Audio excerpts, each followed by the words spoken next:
The 16th branch of MegaMart and MacroMart supermarkets in Bahrain has opened in Sahala. The best offers are available to the customers at affordable rates. Everyone is welcome. During and around the opening day, a variety of fish including salmon, meat and dairy products, roastery, frozen items, food and non-food items, groceries, fruits and vegetables, electronics, garments and ready-to-eat food items are available to the customers at affordable rates. Hearty welcome to all. MegaMart and MacroMart, your favorite shopping destination.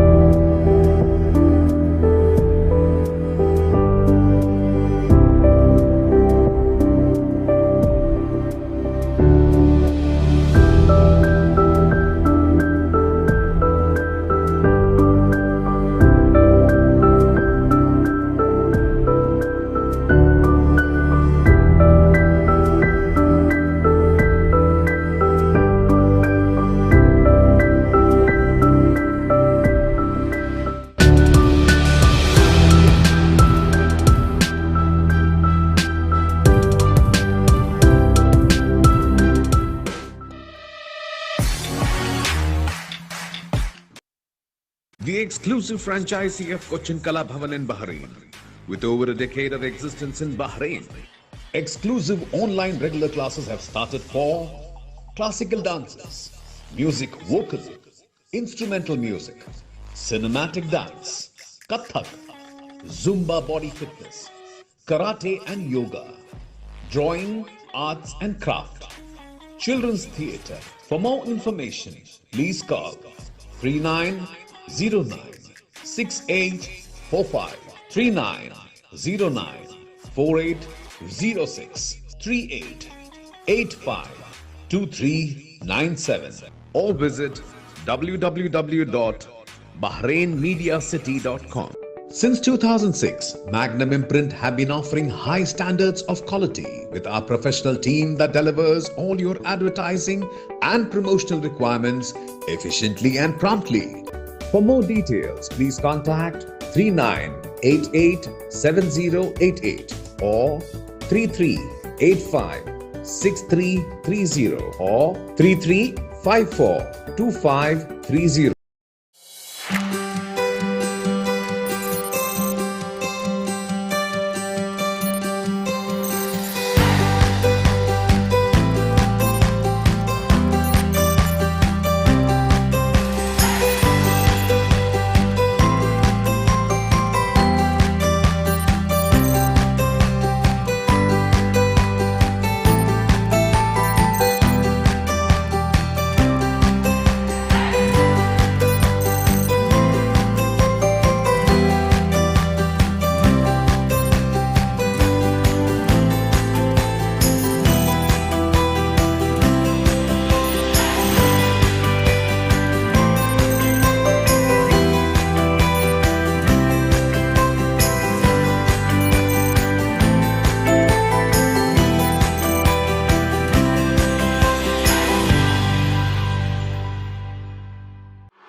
The 16th branch of MegaMart and MacroMart supermarkets in Bahrain has opened in Sahala.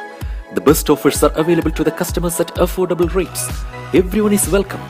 During and around the opening day, a variety of fish including salmon, meat and dairy products, roastery, frozen items, food and non-food items, groceries, fruits and vegetables, electronics, garments and ready-to-eat food items are available to the customers at affordable rates. Hearty welcome to all. MegaMart and MacroMart, your favorite shopping destination.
A serial entrepreneur with 3 successful businesses based in the Kingdom of Bahrain. A woman in love with words, who speaks to her plants at home. Anita Menon, Managing Director of the Butterfly Effect Co., Managing Director Gatsby Beauty Launch, and partner at MH Consultants. Previously a qualified management consultant with KPMG Fakru in Bahrain and an IT consultant specialized in supply chain management with HCL in India, Anita comes with 18 years of experience in her field across geographies such as the GCC, UK, Europe, US and India. She started her entrepreneurial journey 8 years back after a long corporate stint in consulting. She describes herself as an accidental entrepreneur who has enjoyed this journey with its highs and lows. Her digital journey began with a blog way back in 2009, around the same time she became a mother. The blog's popularity soared quickly and she learned how to write and promote it, which eventually led her to start her own digital and content marketing company, the Butterfly Effect Co. in 2014. 5 years ago, Gatsby launch, which was up for sale, was love at first sight for Anita. And she invested in the beauty business by buying it and with her marketing expertise revived it back to life. MH Consultants was a going back to her comfort zone, consulting. She wanted a fraction of the fast-paced, very evolving consulting experience back, and MH Consultants with a partner, Ron Howard, was the answer. On the platform, she runs the popular podcast Breakfast Banter along with Ron. Going forward, Anita is looking to expand into the wellness industry and is thinking about launching a business soon. The mechanical engineer with an MBA in supply chain management loves reading and runs a children's book club from her home. She enjoys painting, indoor gardening, and spending time with her daughter and husband and her pet dog, Buttons. Joining us this evening on Biztalk from BMC Global Live, a show which features success stories of business leaders. It is Managing Director of the Butterfly Effect Co., Managing Director of Gatsby Beauty Launch and partner at MH Consultants, Anita Menon.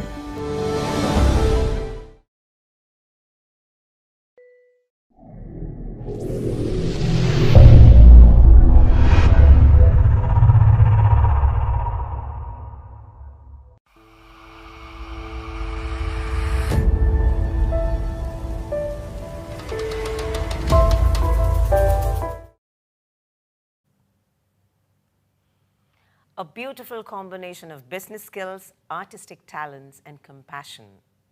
an enthusiastic Bahrain-based Indian businesswoman, Anita Menon, joining me on Biztalk from BMC Global Live. Good evening, Anita. Navratri wishes. Thank you so much, Welcome Raji. to the show. Lovely to be here again.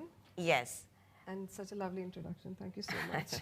You deserve it. When you say again, I think it takes me back to almost 2 years ago when you joined on a panel discussion with us.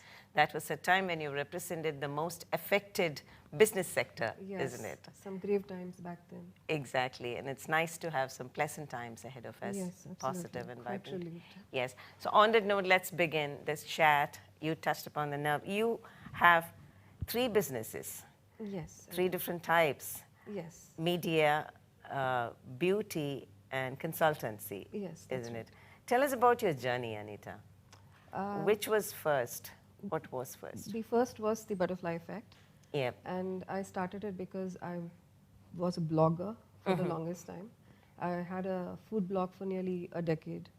And I'd grown the blog from 0 subscribers to a good 10K subscribers. Interesting. And this is back in 2009. Okay. And the blog was the centerpiece of everything in my life. I used to pour down all my mommy frustrations, and I used to also capture my new babies, all the first and different milestones on it. I also taught myself to bake because of the blog. And I got into everything food related because of it as well. So slowly and steadily. What was the name of your blog? It was called Slice of My Life. Yep, okay. Yeah, so it was a slice of my life in every way possible. All right. I think that's your Instagram handle as well, It is. right? Yep. And I haven't changed it because I feel like that blog has so much to do with who I am today. Okay. So I started writing content on the blog, so people liked what I wrote. So I started getting a lot of writing assignments, which were paid sometimes. I started baking, and the bakes turned out to be good when my family and friends had them, and I felt confident about, doing more of it. I started writing a lot around food. I used to style food and post the pictures on my Instagram and on my blog. So I got a lot of food styling assignments because of it. So slowly I was able to develop the blog into a revenue source. Okay. So I knew how to promote it as well. So when brands started approaching me. One of the first brands that approached me to do content for them was Food and Travel Arabia magazine. Okay. And then they said, why don't you do our social media as well? That's where the journey began, and that was somewhere around 2014. Okay. Okay. And that was just like a freelance assignment that I was doing, and at that time I was a full-fledged consultant with a big 4 over here. So whatever little time I got on the side, I used to do the content for this company. And then slowly a lot of other companies started approaching me, and I felt like, okay, I can't do justice, and this is more exciting than consulting. Okay. So I thought maybe it's time for me to make that jump, and I moved out of the company and I started my own company. So that's the journey that's evolving, and is still evolving. So that's the butterfly effect. And how big is the team today? So we've been bigger before because of the pandemic. We had to scale down a bit. At the moment, we're 12 on the team, but there was a time when we were like a good 20 odd people on the team. Okay. What is the future of butterfly effect? What do you see new, especially with the pandemic opening up avenues in the terms of the social media? Right. And every other person is a blogger, or you see a lot of them on different social media handles. How do you see the competition, and what is the way forward for butterfly? It's a good thing you mentioned competition, because when I started, there was a gap in the market. Yes, 2014 and 2022. Yes, yeah, you're right. there was a gap in the market, which I think the butterfly effect was able to address. They were either traditional advertising companies or they were web development companies, and both were trying to do digital and content writing. And I think a lot of clients are very unhappy with the end result of it because they were not able to produce results for them. So we came in as a pure play digital company, and with very strong content writing skills, and artwork and graphic skills. So we were able to beautifully squeeze in between these 2 type of companies. And when you're asking about competition, today I don't have that privilege anymore because it has become a commodity. Everybody that you see is doing social media. Yes. It's that easy because everybody is updating their own Instagram. They know how to handle their own Facebook page. They know how to do TikToks and Snapchat. So I don't think that we have a USP anymore as such. So that is the hard truth that I have accepted, and I think that the only way to see the company grow is to start expanding in other countries. And we've already set up a company in the States, and we're trying to expand over there. And we're also looking to move into Saudi. All right. So I think I'm happy that there is competition. So the clients are getting the best content and the best sort of service because there is so much competition. But it also means that the pie has got smaller. Yeah, So you're right. Yeah. you have to look at other avenues as well. Right. How do you define your role in Butterfly Effect? You said you have a team of around a dozen, and I've seen a young and vibrant team ever with you. So how do you delegate, or are you involved in every nitty-gritty of your company? I used to be earlier, but it used to suck all my time away. And I realized that it was about control. So what I started to understand, as in when the company got bigger and our client base got larger, is that I cannot do it all. So I started delegating work to people and trusted them to do it really well. And it worked. And I think I have a fantastic team. I don't have to even ask them what they're doing. They know their work very well. If it's a new client, how to onboard them, how to get them going, and how to keep it going and making sure that we get more and more business from the same account. They are very well versed in doing every aspect of this.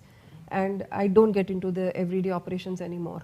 I just go to the big client meetings where I have to maintain a relationship, or any new client that seems strategic, I try and close the deal. So that is where my role is at the moment with the Butterfly Effect. And of course, expansion plans. Good, very good. So coming back to the second business where we met before and we spoke about, I don't think many people out there know about your involvement with Gatsby launch. Yes. That you own it, or your investment into it, or I think Butterfly is your first. Yes, it is. Isn't it? But still, Gatsby, you've been with Gatsby has been with you for 5 years now, if I'm not mistaken. Yes. Okay. And it went through the toughest of times, the Yes, past it 2 did. years, the pandemic, and Yes. that business was one of the business sectors which was hit. Yeah. Tell us about your journey with Gatsby and how is it doing now? So I never intended to be in the beauty business at all.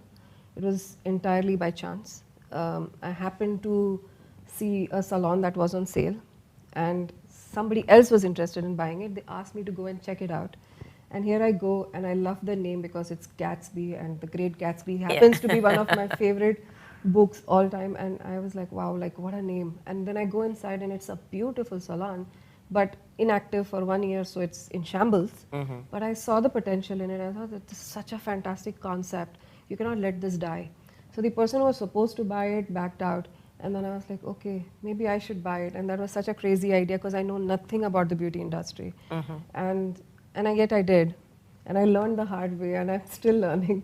But it's been a journey that's so rewarding, and it's been like I thought it's going to be that investment which I'll just put it on the side and I don't have to look at it. But no, if you have a business, whether you take it as a business in which you don't want much involvement or it's just for investment, you have to put your 100% and sometimes even 200% of effort to keep it going, you know. So that happened with Gatsby, and but I'm glad that it's on its feet now and it's doing well. Good, good. And yes, we'll come back to your journey with the MH Consultancy after a short break. And tonight with me on BMC's Biztalk is Indian businesswoman Anita Menon.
16th branch of MegaMart and MacroMart supermarkets in Bahrain has opened in Sahla.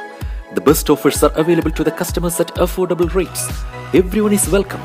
During and around the opening day, a variety of fish including salmon, meat and dairy products, roastery, frozen items, food and non-food items, groceries, fruits and vegetables, electronics, garments and ready-to-eat food items are available to the customers at affordable rates. Hearty welcome to all. MegaMart and MacroMart, your favorite shopping destination.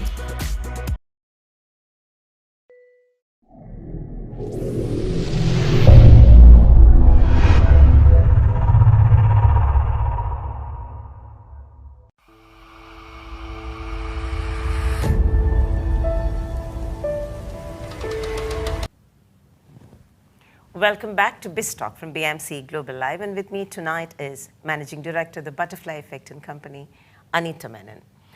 Anita, so the third hat that you wear, the MH consultancy, as I was reading through your profile, you said like it was going back home, isn't it? You started there, and you were with the KPMG. Yes. And that was your first job and things like that. How does it feel like? You describe it as your comfort zone. It is because I genuinely am interested in any kind of business. So, and I want Business to is in your blood. So I don't know if that's true because I come from a... I was about to ask you. No, it's not. No. Not Okay. at all. In fact, there's literally nobody in my family who is in business. Really? Both Okay. sides, mom and dad. And I'm really an apple that's fallen far from the tree.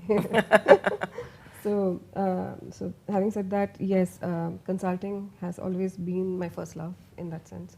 It's very demanding, it's very involving, and it's a very isolated profession. You go into a consulting project and you don't see people for months because you're so into the work, and it's a solitary profession. But I enjoyed that because by nature I'm a loner, and I really enjoy it. But when I came into the marketing field, it's like I'm always surrounded by people, and I have to be in the public a lot of time, and I have to meet way too many people. So that was like a complete shift from what I used to do. So after 8 years of Butterfly Effect, somewhere I just felt that I want to go back to consulting because I don't want to forget, or I don't want to lose those skills. But you never forget or lose those skills. Yes. But so I thought, let me just go back and see how it feels like, and it feels great. It does feel great. Okay, and those podcasts are wonderful. The Breakfast thank Band, you. yeah, with Ron Howard, right? Yes, He's your yes. partner. Yes. So what is the aim of those podcasts? What are you trying to achieve out of them? So when we started the consulting company, the idea was to approach any company in need of any kind of help in terms of, let's say, process improvement or strategy, or any kind of financial processes set up, or anything at all, policy procedures, all of that. But then we realized, as and when we met more SMEs, we realized that a lot of SMEs really don't know what they're doing at all. And they used to ask really basic questions like, okay, now how do I go and get a loan? Or how do I do this? Or how do I, so Ron and I, we kind of put our heads together and said, you know what, let's put something out there which people can go back to and refer if they feel that they're stuck somewhere. So in the beginning, there was absolutely no concept of having guests over. It would just be Ron and I, and we would talk about different aspects of business. We talk about what goes into a feasibility study, who needs a feasibility study, or how do you go to a bank and negotiate something, or how would you go and get a loan from a bank as a small business. Yeah. And okay, we were the first ones to predict that the VAT is not going to stay at 5%, it is going to go higher. And now very recently we also predicted that very soon we will also have the corporate tax. Okay. So we talk about things like that, and then we start getting a lot of interest, and especially on LinkedIn, I was getting a lot of traction. Ron is not on any internet profile or anything, but I'm the one who kind of manages that side of the business.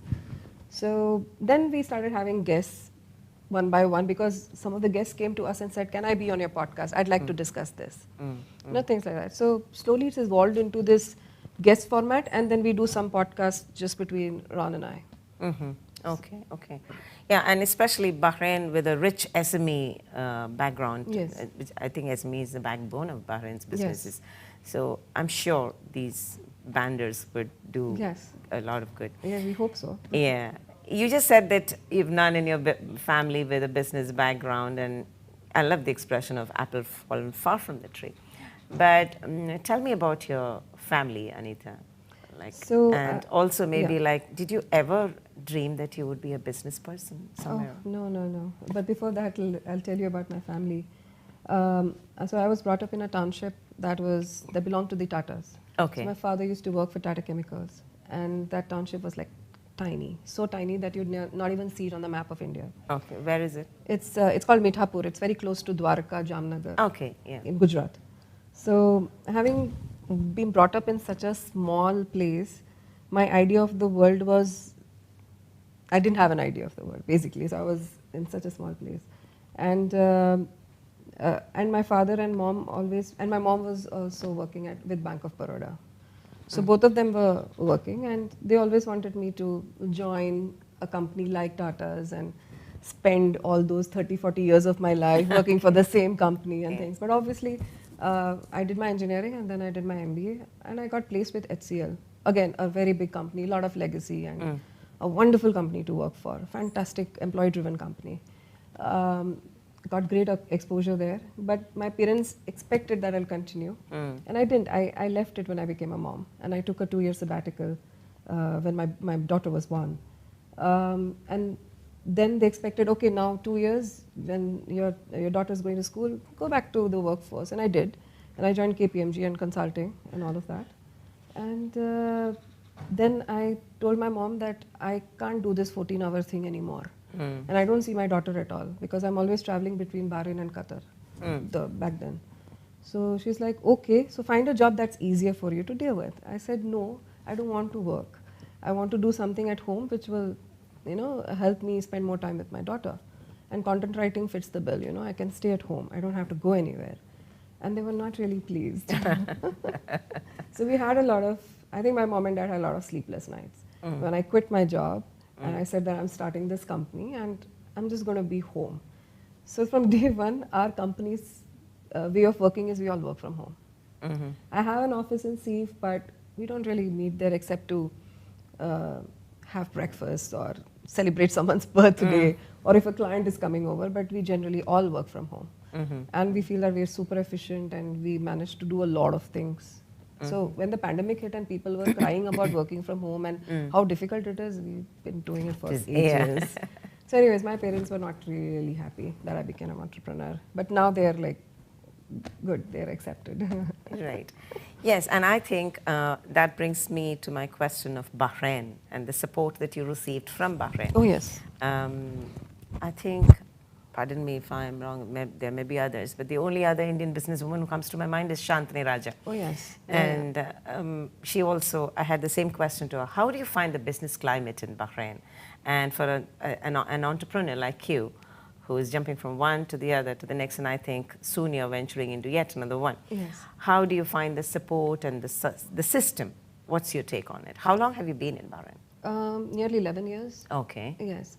Out of which 8 years I've been in the business, right? So I feel that if I wasn't in Bahrain, I wouldn't be an entrepreneur. I would put it plain and simple like that.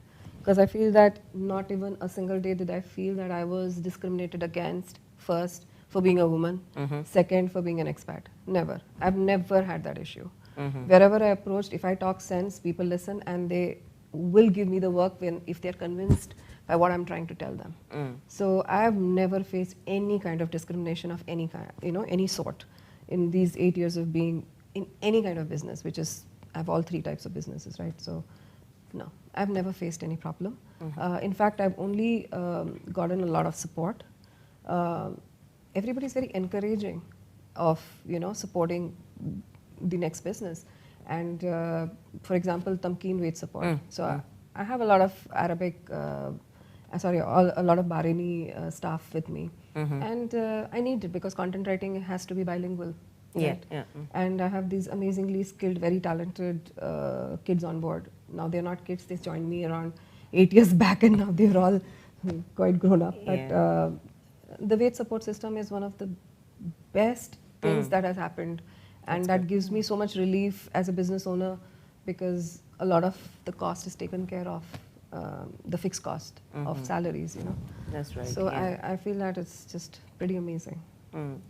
I don't want to ask this question. I don't like asking this question of being a woman. How do you find it? Because gone are those days, you know. Yeah. There's no such. We don't find it anymore.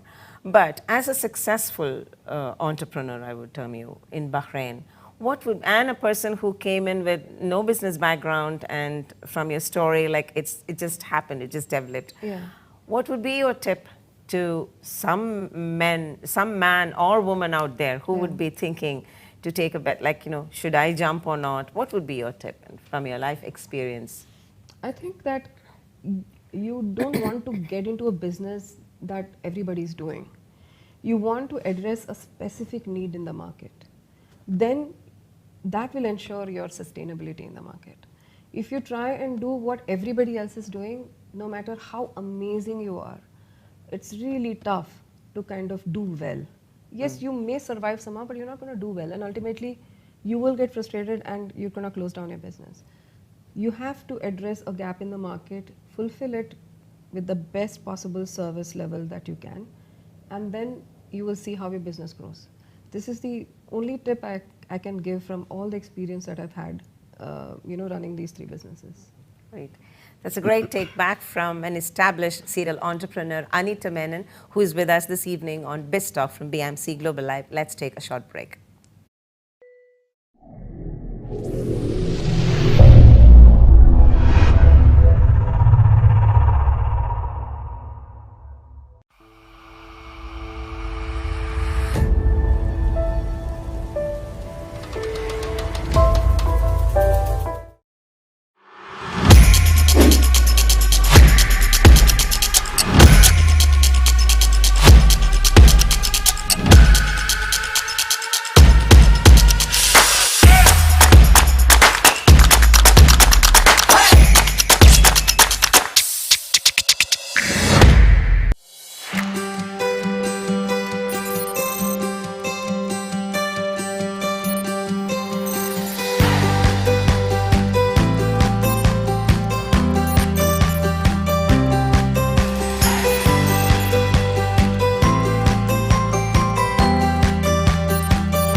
Welcome back to Biztalk from BMC Global Live, and with me this evening is Anita Menon. So Anita, as we come to the last segment of the show, we've been discussing all that you are as a businesswoman, but I know you are an avid reader, a lover of books, and one thing that I love about you is your book club. Well, those of you out there who doesn't know, Anita runs a book club at her home. She opens her collection of treasure of words to children and young adults, perhaps, or even adults as well. Tell us more about it, Not Anita. so much adults. I like children better. Okay. So That's a loaded statement, yeah. So the thing is, my daughter wasn't really a reader, and both my husband and I, we're like avid readers. And I was wondering, like, she sees us reading, and why don't she pick up a book, you know? So then I decided that let me bring her friends over, and we'll see if she reads, and she did. So her friends got their books, and then she was saying everybody was reading, so she picked up the book, and the habit caught on. So then a lot of friends and people who live in our building, they said that can we send our child as well? I know that you're gathering children and helping them read. So then I said, sure, why not? And then like that, the whole book club family just grew bigger and bigger. So we meet once a week, Sunday, and for 1 hour, and then 45 minutes we have this silent time where we read any book, and then if anybody's done with the book in the last 15 minutes, they can do like a quick 5-minute book review, so that somebody else may feel interested, may pick up the book afterwards. Or we do something called the dictionary games, where we explore different words, something that they have not encountered before. So this was 5 years ago when I started, and it just evolved and became bigger and bigger. And then there were so many children, I could not fit them all in my house. And so I started scheduling them between alternate Sundays. And then the pandemic hit, and so children stopped coming. So now I restarted the book club, and I have children as young as 7 years come in, and I have teenagers come in and read as well. So do you replenish the books? You bring books? I do. Okay. I do. You buy it from India or? No, I buy it from here itself. Okay, okay. Yeah, or I order from Book Depository. Okay. And they're very expensive. Books are so expensive. But I can't have it any other way. I think of it as my art collection. Yeah, yeah. And how do you observe the changing pattern in reading pattern among children? Because you will be the right person to comment. And I do not know how equipped is Bahrain in terms of a library. I do not know. But what is your experience? What does it say? Because reading as a habit in children is, I think, something very vital, isn't it? And Absolutely. you're doing a wonderful job on that. Absolutely. So what I feel is that reading, when you watch television, it's doing the visualizing for you. So you're not using your imagination for anything when you're watching TV, any show on Netflix. But when you read a book, your mind's eye opens and it just starts seeing those scenes. That's when you're completely engrossed in the book, 100%. And I see that change in children from not being able to read more than 2 pages to not being able to leave the book. So I've seen that. And yes, I had to incentivize them. I would say that, okay, let's do X number of books this month. Or anybody who finishes Harry Potter's series, 1, 2, 3 books will win something. I kept incentivizing them, and they took the bait, and now all of them are really avid readers. I really feel very happy, like genuinely happy about this change, you know. And then now I'm getting a lot of new readers, and they're fidgety, they don't want to read, and they feel like their parents have forced them to come here. But after 2 classes, I see the change in them. Because they see everybody is reading. Then there must be something inside the book that is interesting. Yeah. Something is going on which I have not still found out, so let me find out. So that happens. And those who are not interested in reading, I read to them. Okay. So everybody likes stories. Yeah. It's just the format which they may like or may not like, whether it's print or whether it's TV or whatever. But stories everybody likes. Yeah, you're right, you're right. And Anita, you as a writer, you also write and you're part of Yes, I Bahrain Writers Club. And what is your favorite genre of literature? What do you write?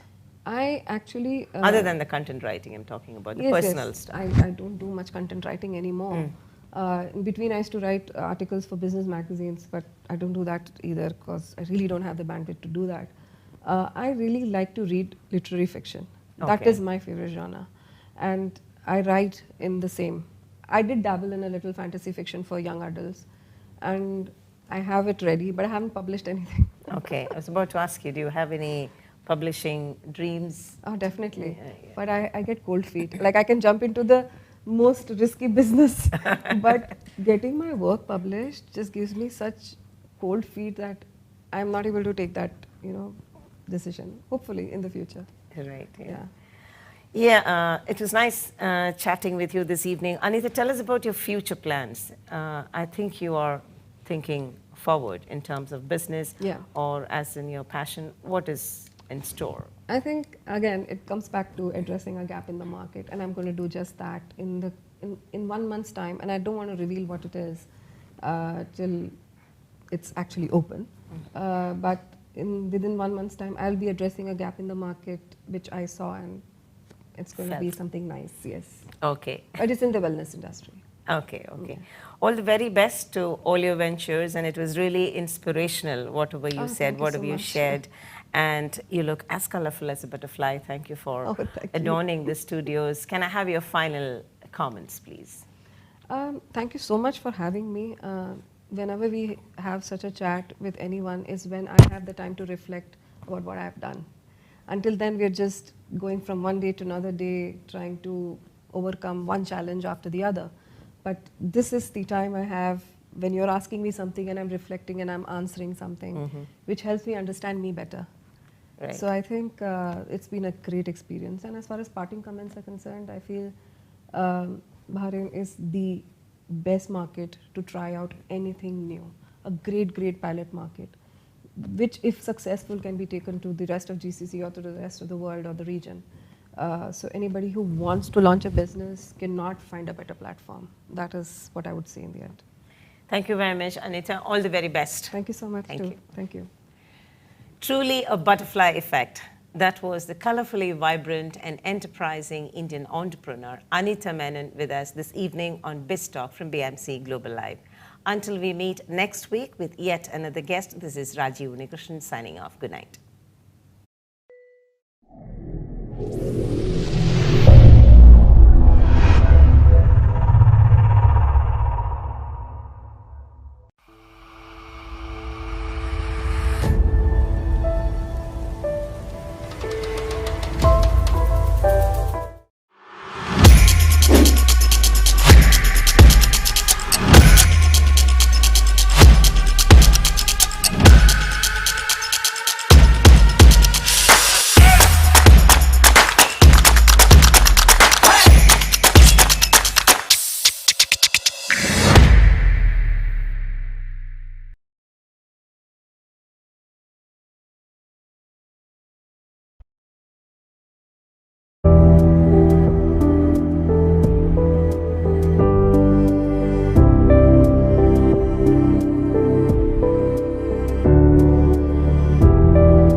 Thank you, Anita, for joining us at the BMC studios. It was indeed an honor and pleasure. We have a small token of appreciation from you. I would call upon Francis Kaidar, Chairman and Managing Director of BMC, to hand over the memento. Yes, it was so much fun. Thank you. Thank you so much for. Thank you so much. This is so nice.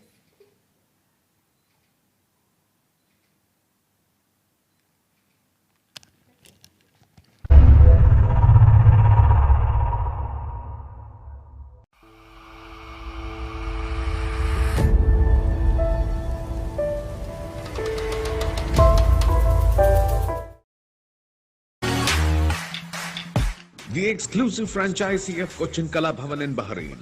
With over a decade of existence in Bahrain, exclusive online regular classes have started for classical dances, music vocal, instrumental music, cinematic dance, Kathak, Zumba body fitness, karate and yoga, drawing, arts and craft, children's theatre. For more information, please call 3909 6845 3909 4806 3885 2397 or visit www.bahrainmediacity.com.